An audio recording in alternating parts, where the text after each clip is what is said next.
Go. Hello, and welcome to Rec Chat, where students and professionals can chat about all things collegiate recreation.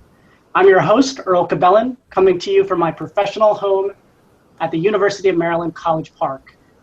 Alongside with me today is our fantastic Rec Chat team of Rochelle Harvey from Western Washington University, Max Miller from Swarthmore College, and Zach Watson from the University of New Hampshire. Thank you for working so hard on this program, and just really appreciate the hard work that they've put into this program for today. We also wanted to thank our friends over at NERSA HQ in Corvallis, Oregon, for helping promote today's Google Hangout. But before I turn it over to our moderator, Stacy Hall, I wanted to go over just some quick announcements. You can follow the conversation on Twitter by following the hashtag RecChat. You can see comments and questions from folks, so if you want to follow us that way, we encourage you to do that. Or you can be a part of our show and tweet us at the RecChat handle via Twitter, and Max will field those questions, and if we have time, we'll be able to ask our panelists any of the questions that you might have for today. So without further ado, I am really proud to introduce our moderator, our NERSA president, Stacy Hall from the University of New Hampshire. Stacy? Good afternoon, everyone, and thank you, Earl, for that introduction. I'm really excited to be a part of Rec Chat today. We have a pretty interesting topic that I think is kind of a new one for Rec Chat. And so I wanted to give a little bit of a background as to how we came about having this as a topic for today. So the NERSA Assembly, which is a group of NERSA student leaders, or not student leaders, excuse me, NERSA leaders who, whose job it is to explore topics that impact the field of collegiate recreation. And so their role is to really talk about what those topics are. And so it kind of focuses a lot on trends and hot topics that are going on in the field. And so one of the ones that has surfaced since the Assembly started their work on July 1st is about how many issues in society, particularly in the US, are now starting to show up on campus. You know, we've had a particularly challenging, especially summer season of really tragic incidents and events. And now that students are back on campus, the conversation is about how do we as campus recreational professionals address those topics. And the Assembly also wanted to know about what kind of resources are available for professionals and how are we engaging our campus in topics that are impacting, how society is impacting our campuses. So what we did was we assembled a team of leaders that bring about different perspectives for this afternoon. And so what I want to do is a little introduction for everybody, and then we have some questions for them to answer for you today. So joining me this afternoon is Mick DeLuca, who is Assistant Vice Chancellor for Campus Life at UCLA. He's also a NERSA past president, and his current role is serving on the NERSA Assembly, so he has helped convene that group. Also with me is Lori Braden. She's the Executive Director of University Recreation at LSU, and she is also a NERSA past president. Another colleague is Marcus Jackson, who is an Associate Director at the University of Michigan Recreational Sports, and he is currently a member of the Equity, Diversity, and Inclusion Commission within NERSA. And then last but not least is my colleague David Davenport, who is the Director of University Recreation at Austin Peay University. And he recently took on an additional task on campus, which is serving as the Chief Diversity Officer for the institution. And I think that brings a unique perspective for today. And David is also currently serving with me on the NERSA Board of Directors. So I think we have a good variety of colleagues to share some thoughts with us this afternoon. And as we get started here, I wanted to keep in mind that each of us is bringing to the table a different experience from our own lens and different knowledge that we have to share. So, everybody's been impacted by these different situations happening in society, but I just want to remind everybody that we are just bringing forward today our own experiences. Before we get into the questions, Mick, is there anything else around the background of the assembly work that would be helpful to provide context today? Yeah, thanks, Stacy. I think it's the perfect topic to engage in as we grand reopen a new academic year. I think the assembly, made up of NERSA members with a wide variety of backgrounds and experiences, thought this is kind of the umbrella overarching topic of higher education, and no better place than NERSA and the common ground medium of recreation to explore the topic.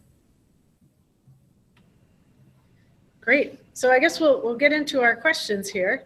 So our first one is, I would like a couple of us to share what kind of situations have you been seeing on campus and how have those kind of surfaced? And I thought I might ask David to start and kick us off this afternoon. Okay, great. So thanks. Here at Austin Peay State University, we had an opportunity to deal with a situation that with a couple of nooses, rainbow-colored nooses that were hung by art students, and that elicited several different conversations. But more so, the follow-up opened opportunities for more conversation and more direction. And then you couple that with where we are in society and what's going on with across America, particularly with the police and African American men. Is eliciting more opportunities for conversation. The most important part that we've learned, or I've learned here, is that allow the students and allow our community to be able to express themselves and how they're expressing themselves. It's almost like that pink elephant in the room. And so how do you have that conversation? What do we need to do to make that conversation? So what I've done and what we've done here is allowed the opportunity to have the conversation and allow students to be comfortable having that conversation. Great, thank you. And actually, Mick, could you provide some perspective of things that have been taking place at UCLA? Yeah, this is timely. I just quickly jotted down my last 4 days. We had a controversial speaker who spoke on immigration, and that certainly triggered our undocumented students. I even had the opportunity to meet with 4 student employees who are undocumented. We've had a series of posters around the Israel-Palestine issue. Yesterday, I moderated a panel with our Muslim students. Last evening, we had a welcome with one of our community programs area and actually hosted Esau Emerald and Emery Garner, the wife, daughter, and son of Eric Garner. And we're getting ready this evening in about 5 campus locations, including one in a rec building, to have the 3rd round of the debates, which has triggered a whole series of emotions from attendees.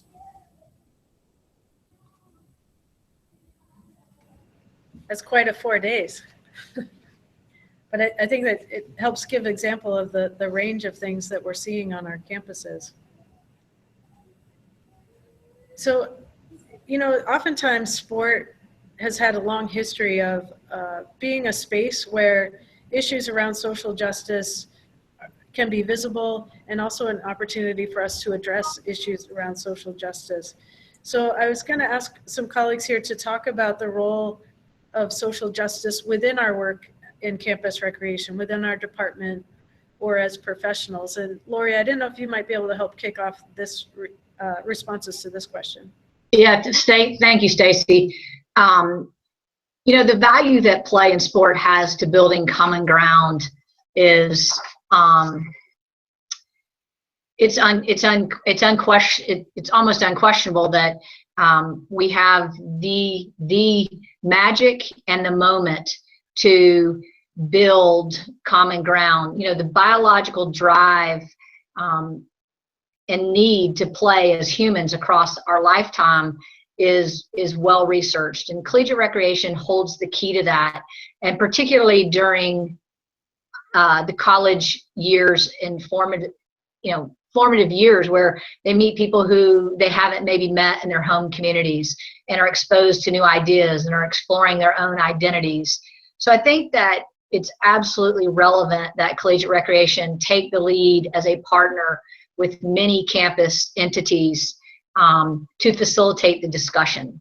So I see that, I'll use a phrase that our good colleague Nick uses quite a lot. What is it when everybody gets in the pool, they're all just wet?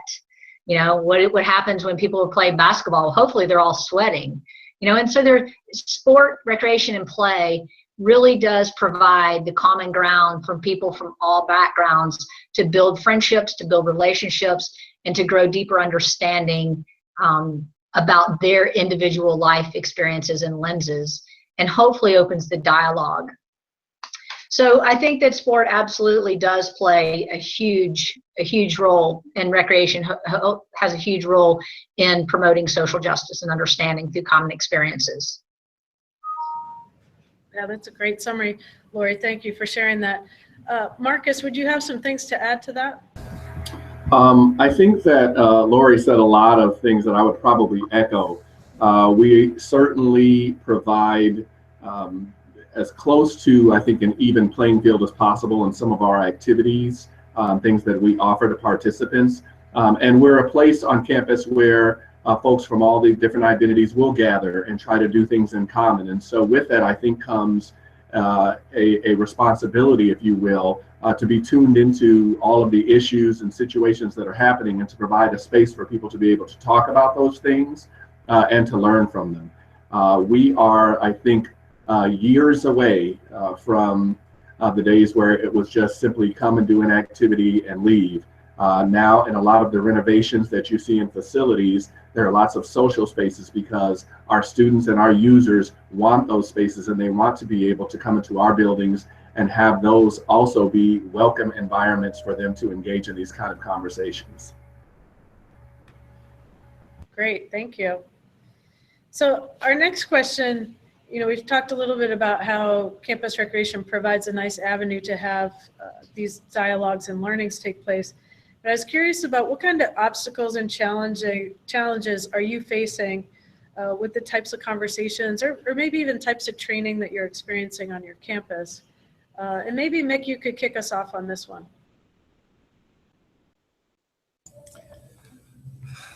Let me go to one that maybe sometimes it's hard for us to admit.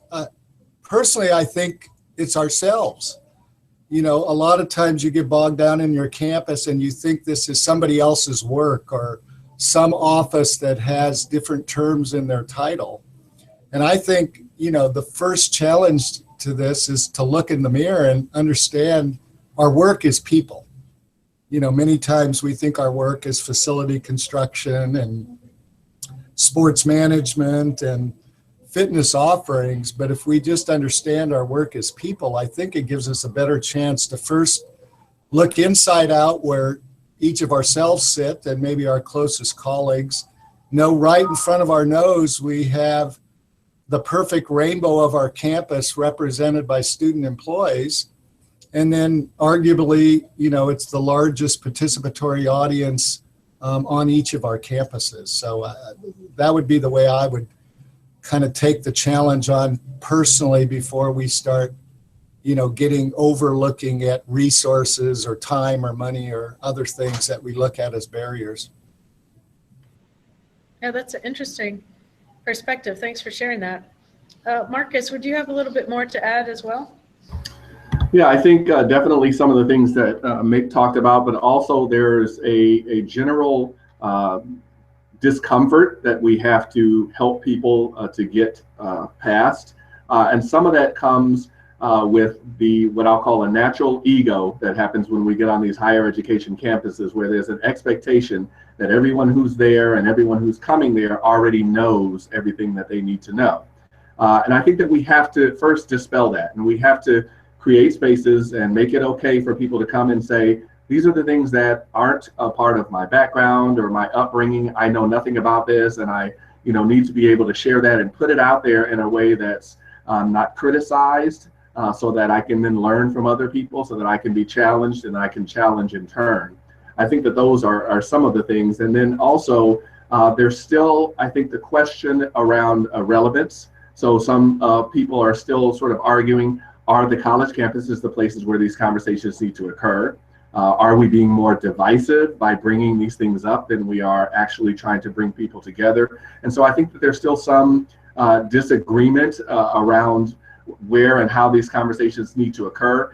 As we've seen, I think, on the national stage in terms of pro sports, many people have, sort of stated the belief that sports are not a place for that, but that they're for escape. And so I think that we have to deal with some of those obstacles in order to realize that these kind of conversations need to be embedded in everything that we do, and that's the only way that we'll be able to address a lot of the issues and challenges that we need. Yeah, those are a lot of great points, Marcus. So as we think about kind of challenging ourselves to get out of our comfort zone and have those challenging conversations, how do we help support our staff and our colleagues in facilitating or even just trying to start these challenging conversations for us? So Lori, maybe I'll throw it to you for an initial answer to that question. Well, I think the first thing is we have to be open to allowing and the dialogue to happen, knowing that it could be messy. Encourage civil discourse by facilitating, it's okay to not know every answer, and your experience is your experience. We're here to learn from someone whose experience and lens might be different. And I think that's where divergent perspectives and shared in that environment with that level of support can help move the dialogue further.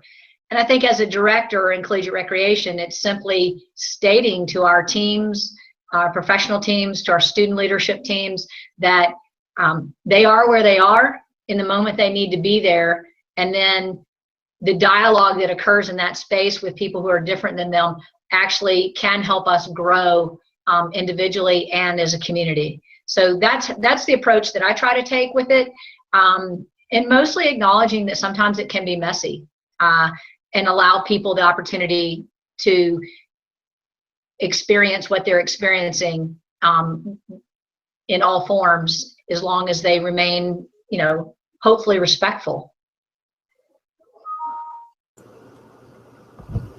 Yeah, those are some great points, Lori. I wondered, David, could you help add some things to that? Yeah, I agree with Lori. I also want to add the standpoint that as campus recreation professionals, we have a unique opportunity. We get to deal with a lot of different situations on a regular and a daily basis. We have complex and competitive and all the gamuts of dealing with real life situations. And we put it in a fun, wellness, fitness, intramural, whatever perspective, but we still get to deal with it. One of the things I want to encourage, and I keep trying to encourage, is allowing the open conversation, allowing the opportunity to speak, allowing the students the opportunity to want to be able to talk, and giving that opportunity. One of the speakers I recently listened to and I've been promoting is Melody Hobson, and one of the things she likes to say is be comfortable being uncomfortable. And so we have to allow our staff to be able to be comfortable being uncomfortable, and assume that uncomfortable will become comfortable enough to talk about it. So I think just giving the opportunity to impact society in a way of being comfortable with uncomfortable topics. So David, you just mentioned a reference there. Is that a article or a blog or something that we could point folks to? Melanie Hobson did a talk, presentation on TED Talks too. It was back in 2014. But if anybody wants to Google Melanie Hobson, Melody, Hobson is Hobson, and TED Talks, it'll pop up, and it's the title of it is Color Blind versus Color Brave. Great, that sounds like one that a lot of us might want to check out. So thank you for sharing that. I think sometimes those resources are a helpful tool to help us start that conversation as well, because even though we might try to encourage the conversation, it's how do we get those started, which actually leads to our next question about what kind of resources could somebody at an institution look for on their own campus. So if some of you could share some of those different resources that we could point folks to. Maybe Marcus, especially with your role with the EDI Commission, if you could kick us off with that.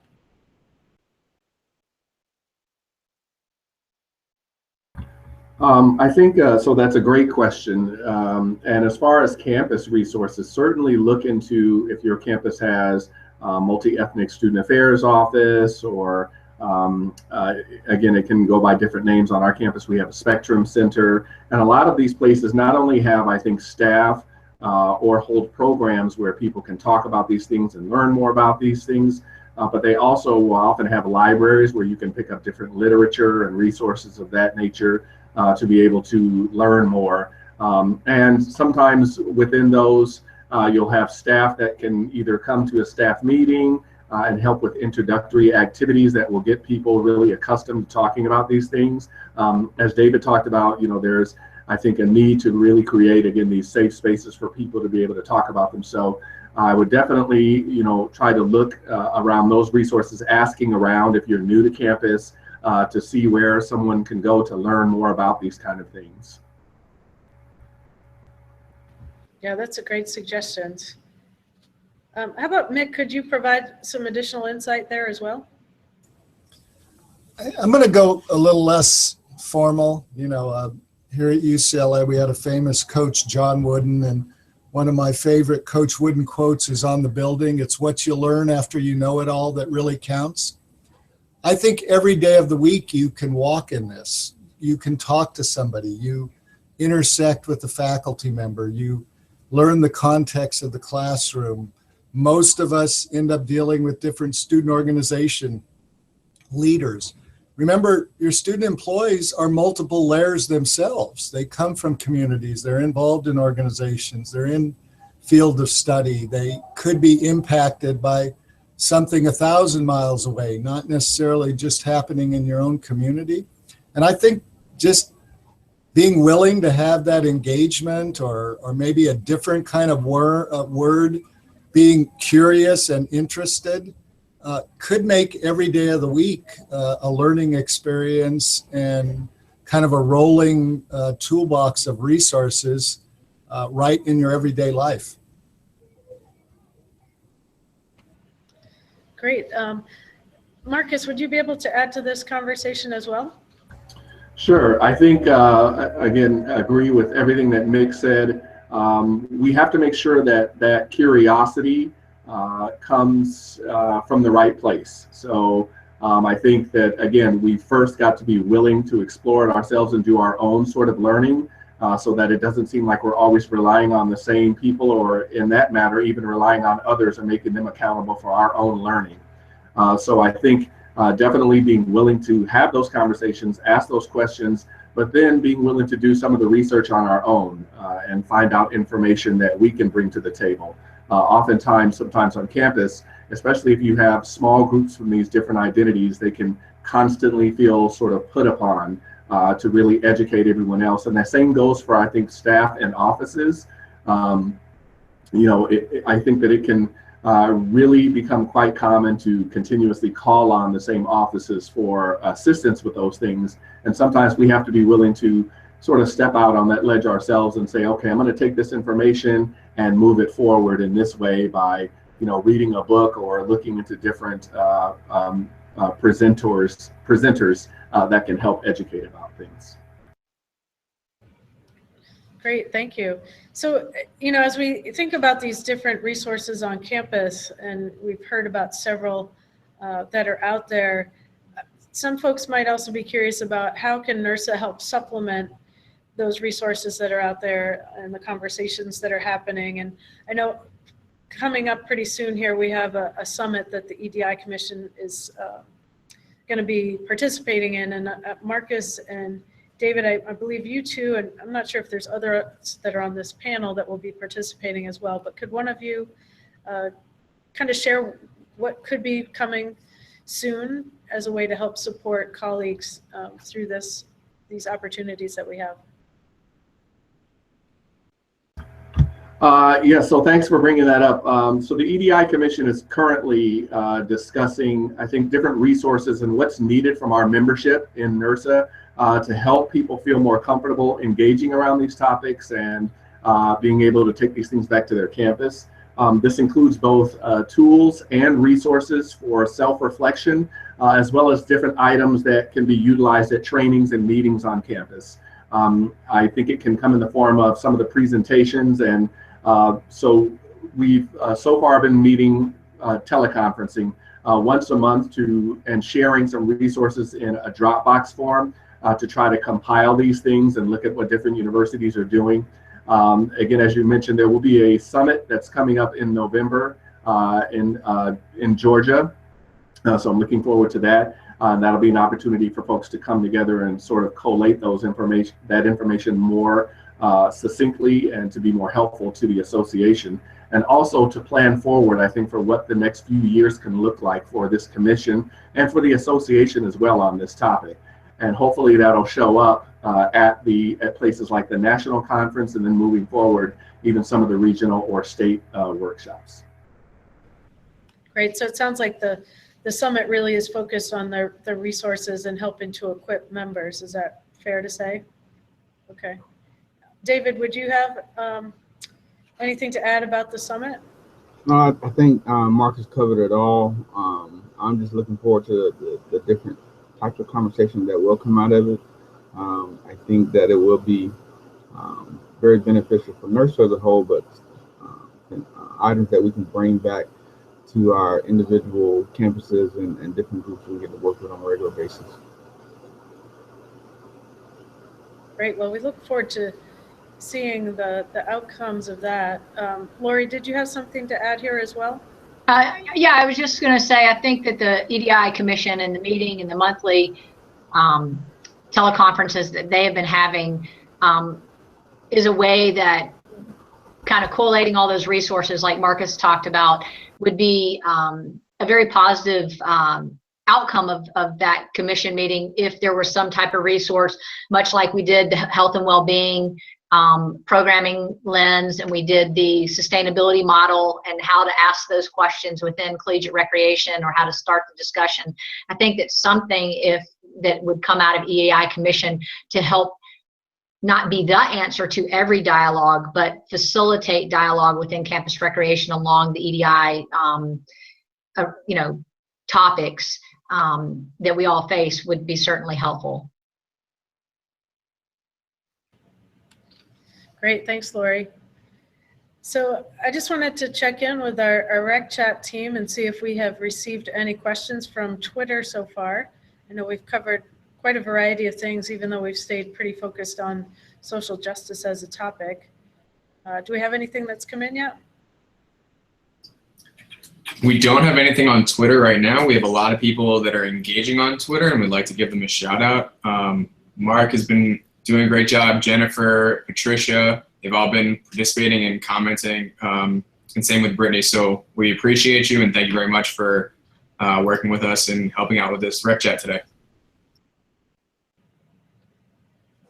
Great, okay. So we have gotten through the questions that we had posed for our panelists. We do have a couple minutes, so if any of our panelists would like to add any kind of final thoughts or suggestions to our colleagues as we continue to do this important work. I have, I guess, one, maybe there's more than that, but I'll start with one. So I think, and we've talked a little bit about this, but I would almost want to stress, and I'm guessing that my colleagues would agree, that it's also important for us to think about these spaces for just staff and to provide them time to be humble, to be vulnerable. Again, that expectation that we know everything can really feel insurmountable at times. And I think that certainly here at Michigan, we've gotten a lot of feedback from staff when we do professional development workshops around this topic, that they're just so grateful to be able to talk with others at and around their level about these kind of things and not feel ashamed because they're in front of student or student staff and expected to know things. So I think, again, maybe just really stressing creating that space for staff to also have these dialogues and staying consistent around that, and being willing to ask these kind of questions, whether it's in our one-on-ones or in our group meetings, to check in with folks and say, how are you doing? Are there things that you don't know about that you'd like to know more about? Sometimes our one-on-ones can get very tasky, and so I think it's important to remember that side of it that's important for development as well. Yeah, great. Thanks, Marcus. Anybody else?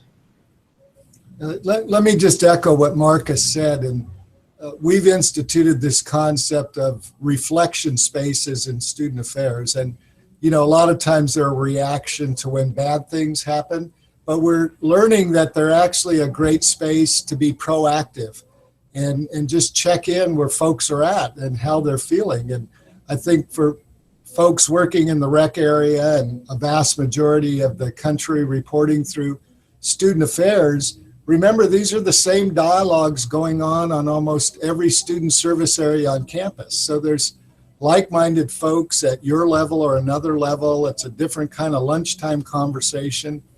And when somebody opens up one of these spaces, you know, the key is to lean in, not lean out. And I think you'll find that just talking about things puts us in a different space. Great. Nick, you mentioned reflection stations, and I wonder for those who are not familiar with that, if you could talk a little bit about what does that look like? Well, you know, we started and it got so formal we could never schedule them. And then we said, well, wait a minute, it's just finding a place and a time and seeing who's available to go there. And so they've been in a room, they've been in various buildings. There's, you know, obviously we have the benefit of weather out here, so we've held a couple outside. And then we got various departments wanting to actually host them and, you know, kind of put a slightly different lens on the dialogue based on the location that it is. And again, you know, where is the biggest common ground on campus? And that's when you open the doors to one of the spaces that people are flocking to come in, not wondering if the door is open to them. And I encourage folks to even look at their lobbies in their building or a different use of a conference room or those kind of spaces. It's the people that make the space. The built environment just creates the location for others to gather at. Thanks. So one more specific question about that. Is there, it sounds like it's facilitated. So is there somebody that, you know, like it's a reflection station from like 3 to 5 this afternoon, or is it more just a space that somebody could just walk into and utilize? We've used formal tactics. And again, when I think about the competencies of our profession and those things that one can gather, you know, we've engaged in formal programs like crucial conversations and IGR, intergroup dialogue. But those are meant to be train the trainer.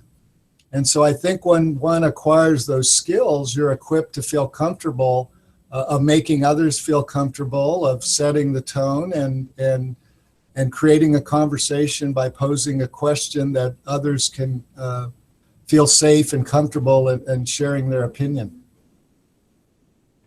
Great. Thank you for providing more insight there.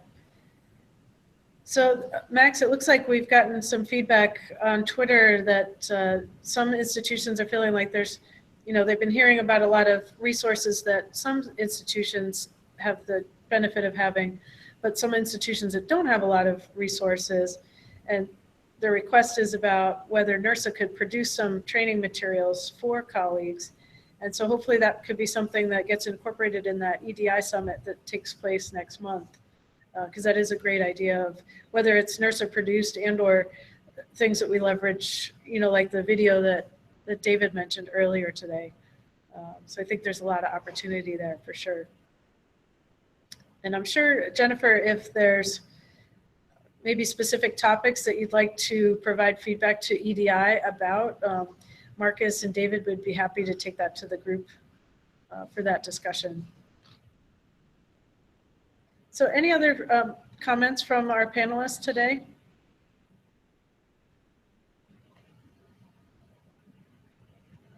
Great. Well, I just want to thank everybody, all our colleagues for tuning in today. or maybe you're tuning in after today, because I know oftentimes I listen to these after the live portion. I often don't have time during the live portion. So I'm sure I just really appreciate folks taking time to listen in. And I do truly want to thank our panelists. I really wanted to get a diverse group of perspectives and roles on campus and types of campuses incorporated in today's panel. So hopefully that was helpful for everybody. And if we actually talked as a group, for those of you who are listening, whether we would want to continue and have an additional rec chat on this topic. So if this is something that you'd like us to explore further, we'd be happy to try to incorporate that in an upcoming rec chat. But outside of the thank yous, I'm going to turn this back over to Earl for some closing comments.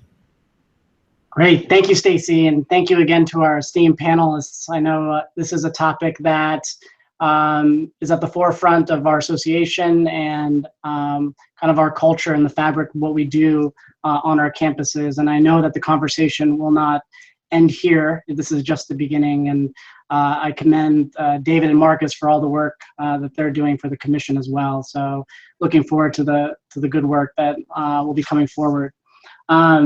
So just some final housekeeping notes for those of you who are watching right now. Tune in next month on November 16th. That's Wednesday at 3 p.m. Eastern. We will be talking about best practices in competitive sports.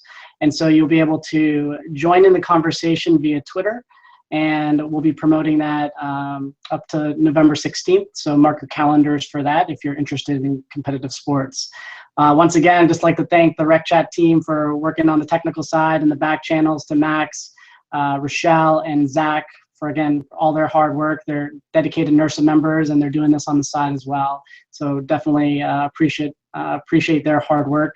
And then again, to our folks at HQ on the communication team, thank you again for supporting the Rec Chat team and promoting our events today. So as Stacy said, if there's any questions or any feedback that you have about this topic, please don't hesitate to contact her or myself. And hopefully we can talk about this in a part 2 series next semester. So until then, wishing you all the best for the rest of your semesters. For those of you who are having regional conferences coming up, I know Region 1 is next week. Enjoy your regional conferences, state workshops, and all that good stuff. So until then, just signing off for today. Be well and have a great day. Thanks again.